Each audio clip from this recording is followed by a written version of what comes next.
I got you.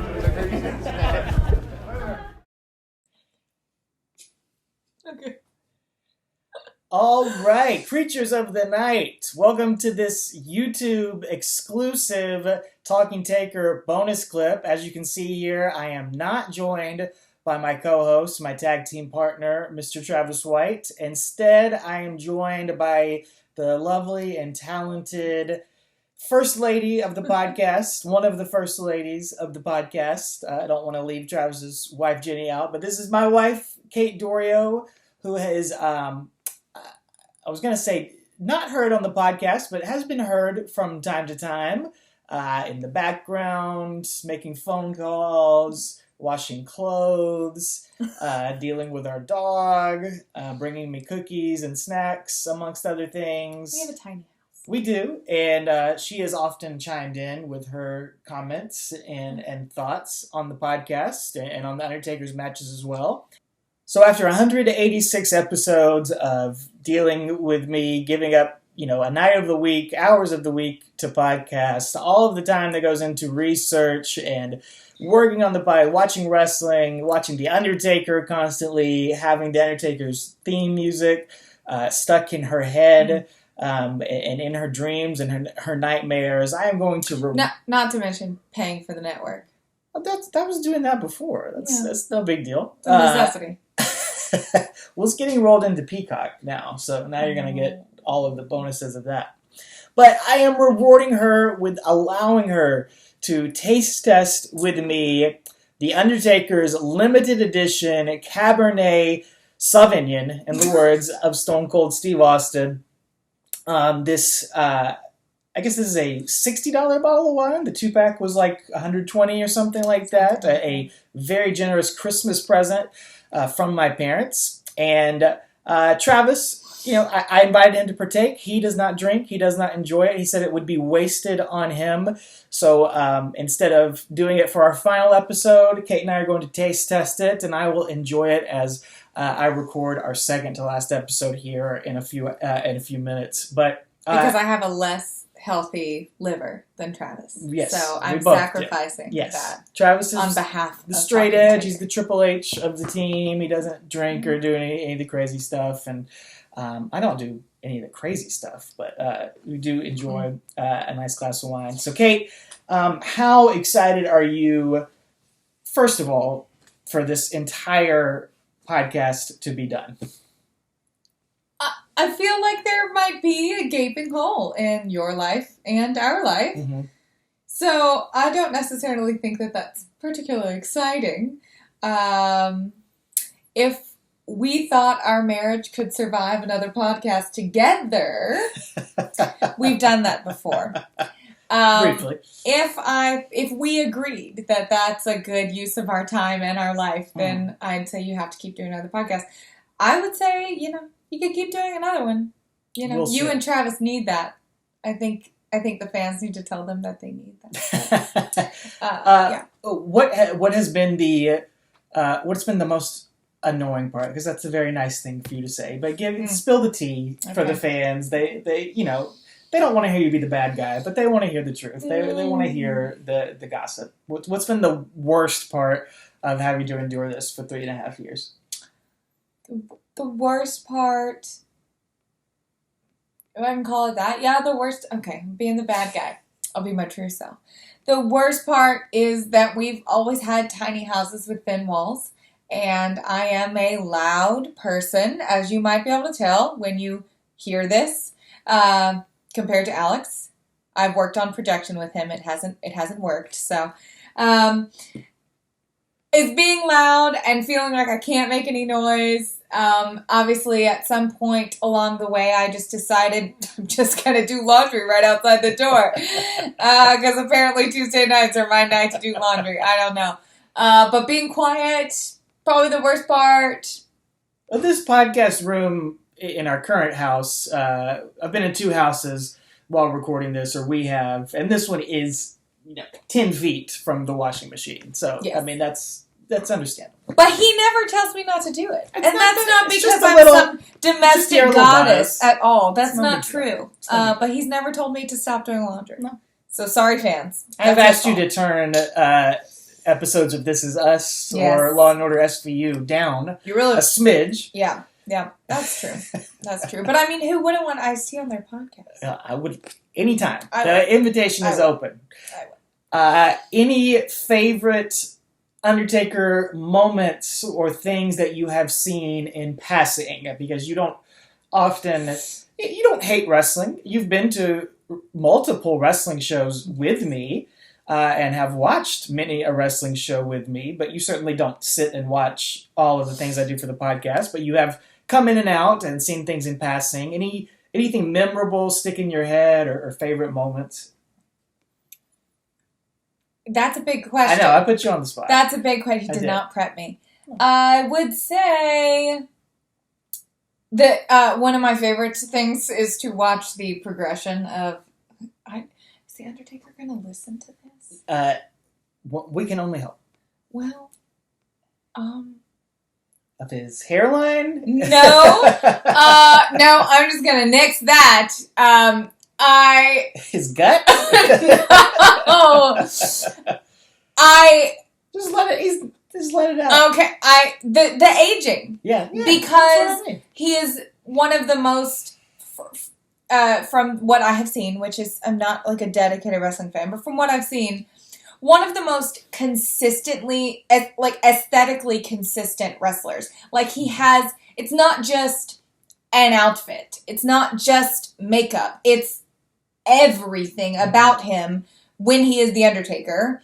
I can't remember what he's called when he's on the motorcycle. Sorry. He's still the Undertaker. But yeah, when he's in this look, this is what I'm referring to. Yeah. The classic. I'm sure it's called something else.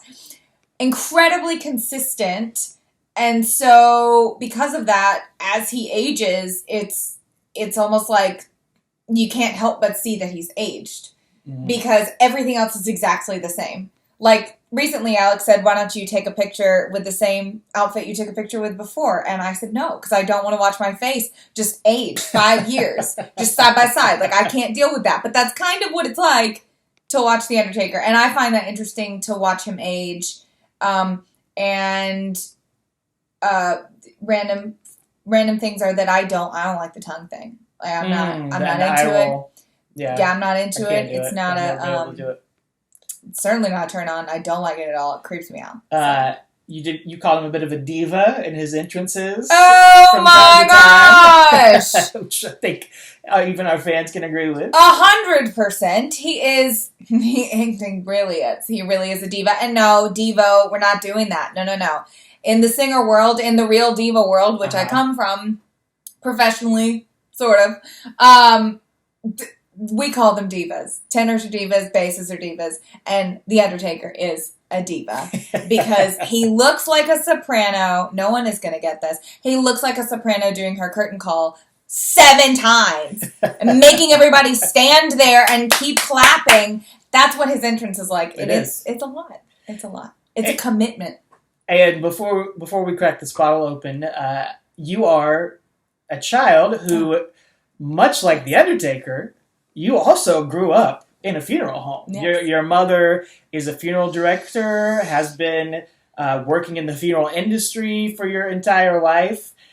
So I think when that sort of the storyline with Kane and Paul Bearer came in line, I showed you clips of that, and you found some of those to be quite humorous. Yeah, I was hoping you would bring them up. I was going to be disappointed. Yes, I always said I grew up in a funeral home because until I went to school, my brother's in the same way. Until we went to school full time, most of the time, we went to work with our mom, who at the time was in like administration in a funeral home, and so like her office was in a separate building, but that was our life. Like we grew up in a funeral home, and I was a creepy kid, and I like made like threats to children in elementary school. So yeah, that's normal. But like But you did not burn it down with your brother inside. I did not. Okay, that's good. But I did. I mean, talking about, what do they call them? Casket matches? Yes, you have an issue with that. Oh, well, no, before I get to that. Like, when you grow up that close to a funeral home and it's, like, a part of your life, like, we used to, like, get in and out of the caskets that were on display. And that was just a normal thing. They're not comfortable. You don't want to do that. So you wouldn't want to take a choke slam into one of those. Oh, no, there's just, like, a ton of metal bars in it. Like, it's very uncomfortable. Also, they're very expensive. So I remember we watched something one time, probably some behind the scenes, and it was talking about how they had to, like, go get a casket immediately in some city they were in, which getting a casket immediately is fine, because every funeral home has them, but they're expensive. Yeah, I know. They're rolling in the money. But to your point about the casket, I don't have...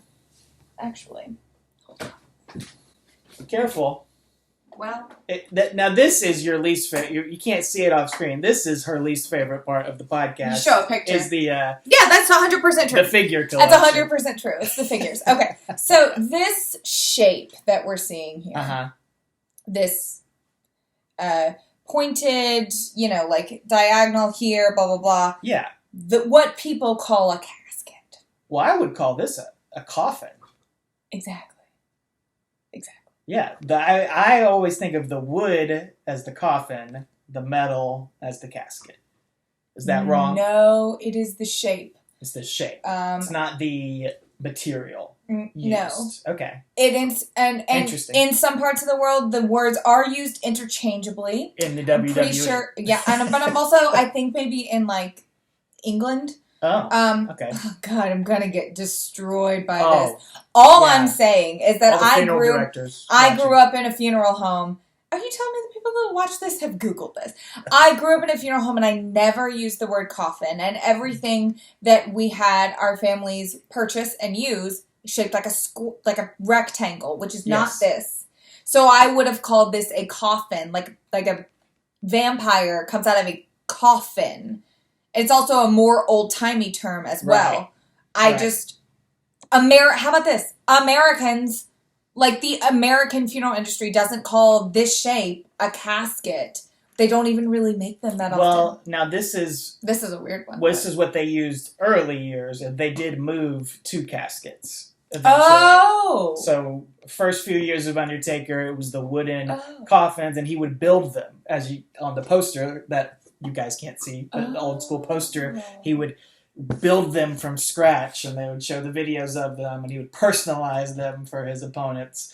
But then they got lazy, and they moved to the metal or aluminum, whatever they are. More expensive. But I mean, everybody, like your grandma, she was put in a casket. Yeah. Sorry, it was a metal But casket. I like this. I like the wooden style. All right. Well, that's it. You can find Kate. Well, she doesn't. Her social media is private. But if you have questions for her, you can let us know, and I'll be happy to ask her before the final episode. But let's crack into it. This is why we're here. We're gonna taste test the Undertaker Cabernet Sauvignon. Sauvignon is how he says it. So this is I don't know if you can see that. It says bottle 236 from barrel 4 of 30, a vintage 2018. Would you care to read the back of it? Oh, all of it. Oh, this is some text. Okay. I thought I was just going to say where it was from. Yeah, no. Undertaker, limited edition Cabernet Sauvignon. From Lodi, California. I think it's Lodi. For 3 decades, The Undertaker has loomed over the WWE landscape like a menacing shadow. His dark and hollowed path has consumed the souls of the righteous and evildoers alike. Imbued with seemingly mystical abilities and preternatural in-ring skill, the dead man is in a class by himself. In a land wrought with legends and superstars, he has lorded over them all. To pay homage to The Undertaker's legendary 30-year career, only 30 barrels of this limited edition Cabernet Sauvignon has been made. It also says, no grave can hold him, no God will claim him, and no devil will have him. Oh my. That's not his, phrase? No, it's not. That is, okay, just great. One more time for Whoever the fans out there. That. No grave can hold him, no God will claim him, and no devil will have him. Yeesh. Can God you read that? Him. That little purple part? Y'all see that? Good Lord. Well, Okay. as we said, the package did come with 2 bottles of this, and I will be keeping one in the bottle. I will drink the other for a long. What? No, that's not. That wasn't for the a deal. while. That wasn't we the may deal. drink it eventually. We're gonna let it age for a while because I thought it was mine. It is beautiful. I mean, you Yes. don't typically see wine. You know, we're more of the $3 Chuck, Behringer type people. Oh God! Although we do indulge. Internet. We indulge from time to We time. indulge in $12. We'll go into the $12, bottles sometimes. $15 maybe. Yeah. Have you ever seen wine? This is more like a whiskey bottle, I would say. Yeah, correct. I've never seen wine in a bottle like that. It's really unique. It's got the marble casing on the top, which I enjoy that. I don't know if it means it's wax. Why did I say marble? Sorry to shame you on your own podcast. I don't know. You're exactly right. I don't know why. why. Let me just get through that marble real quick. And we don't really know if this is going to open on the wax. This could be a disaster. This might be cut. So, but we will try to make it happen. It's a 2-person job. Admittedly, I am more of a white wine person. And I haven't always been a wine person. Look at that. It's coming right out, babe. Kate, you do Cabernet Sauvignon. Would you say that's your favorite? 100%. Yeah. Yeah. It's my go-to. Oh, hear that pop? Wow! Oh, okay. look at that cork. The know cork he's keeping is that. Actually... It's going to go on the thing that he's going to show you a picture of with the toys. So I did... Excuse me, the figures. I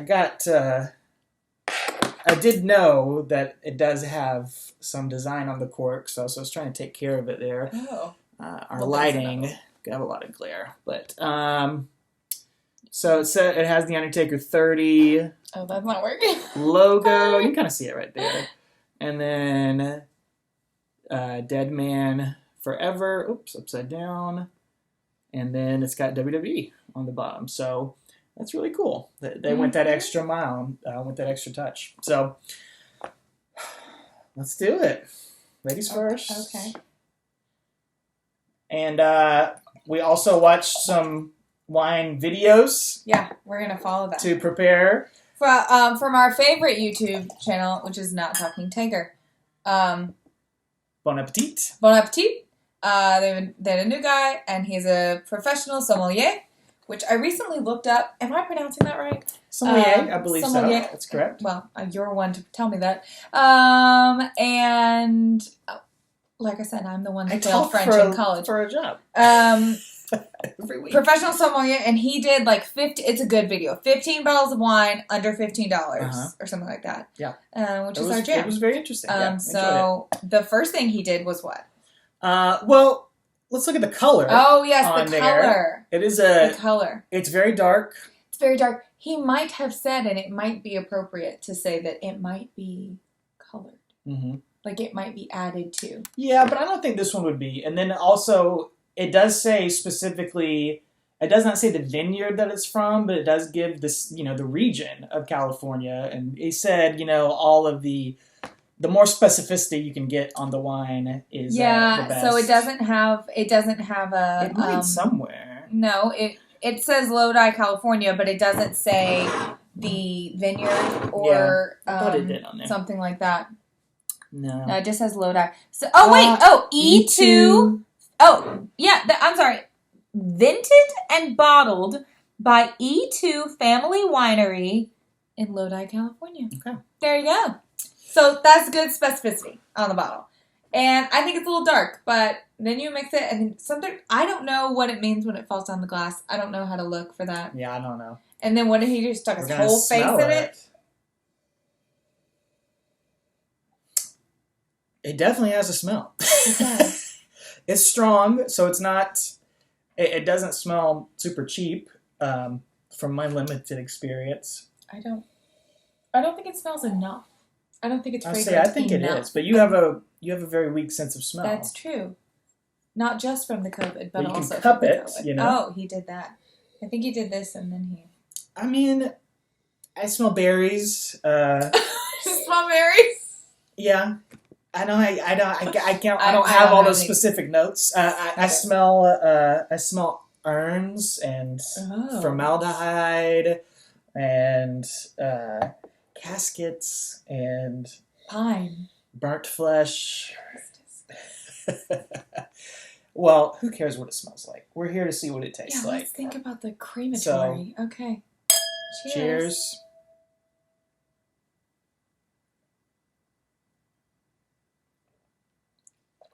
Yeah, I didn't do that. I mean, it's good. Not to her. Not a fan. Maybe like the second or third sip. What's your issue with? Talk to the people. Just a second. Let me have another one. So to me, it is. It's like a stronger than a, your $3, $4, $5 wine. I can definitely feel that in the taste of it, and more of a strong alcohol presence in there. It's more alcoholic. Yeah. I don't remember what the professional said about that. You wouldn't want this to be your first dip into the red wine. Let's just say I don't have the qualifications to say like it's good or bad. If you're gonna drink it, this is not like I'm gonna drink this bottle of wine by myself, or like I'm gonna sip this and enjoy it. I agree. Drink this with food. Yeah, this is when you want to savor. Food. Yeah, for sure. This would go well with a big hearty dinner. I don't eat meat, but something like that, a steak. When I used to eat something like that, a Beyond Burger, perhaps, something like that. Also, so. I mean, I like it. I know your reaction was a little stronger, but one thing I think it is fruity and it does have flavor to it. Like I say, you feel it. I feel it in the back of my throat. Like I feel like when you have a strong drink, but I mean, I do like the flavor to it. It's fine. Sorry. It was really expensive wine for me to just think it's fine. But I think it kind of does different things in your mouth. I feel I'm having a hard time describing exactly what they are, but I do feel some different tastes in there. So, scale of 1 to 10. No, man. Scale of 1 to 10. What are you giving Undertaker Cabernet Sauvignon? Oh, God. I will give it a solid 7. It's just because it's not the easiest to drink, which is probably good. You probably don't need to just throw the whole thing down. But like Kate said, if this were like a $5 wine, I might not go back and buy it. Just because it's, right. When I buy a cheap bottle of wine, you want to just kind of like throw it back. But this is a good thing. I think I do like it. And I think this is a good thing to have on your shelf, just to pull out for special occasions. So I give it a 7. Be honest. My gut answer was a 6, but I honestly think it might be closer to a 4. Oh, okay. I'm just not loving it. But I'm gonna be honest. Okay, maybe let's keep it at 6 because I don't hate everything about it. I don't hate the entire flavor profile, all ends of it. And we recently had some. She's never gonna watch this, but we recently had a friend brought like a bunch of different bottles, 4 different bottles. And we were tasting them. There was like food involved and everything, and I thought 2 or 3 of them tasted like nail polish remover. Yeah. So this is nothing like that. And apparently, Cab Sav can taste like that. So considering that, I'll leave it at like 5.5. 5.5. I think that's fair. And again, I think it would definitely be enhanced with some food. Yes. A cheese tray, some crackers, I was going to say, like the that. Fattiness of a cheese. You don't even have to have meat. Yeah. Like the fattiness of a cheese. Something like that would go great. I would like a I would like a goat cheese with this. Mm-hmm. I think that'd be yummy. Yeah, I 100% agree with that. So, for the hardcore of the hardcore Undertaker fans and wine lovers for that cross section, it's a really cool item. It's a great display piece on your shelf. If you're just looking for something to drink on a weekend or something like that, I'd say stick with your Behringers and your what's the other one? That's so shameful. stick with something else. This is a very niche purchase. It's not for everybody. And if you're but definitely pair it with a nice hearty meal. But if you're looking for a $60 bottle of wine or $50, don't. First of all, that's almost unnecessary, and I say that from quoting professionals, so it's not just me. You can find quality wine much less than that. But if you do just like want to throw your money, not for this, unless you love that man, right, and his career, of course. Well, Kate, thank you for joining me for this taste test. I'm sorry you did not enjoy it as much as you liked. I thought you were going to say you're sorry you didn't have me on this sooner, because I am. Well, thank you for all of the Tuesday nights and all of the other mornings and evenings and everything like that. I appreciate it. Our listeners appreciate it. Love you. I love you too. All right. That's what I'm here for. Take her easy. The wine that I don't.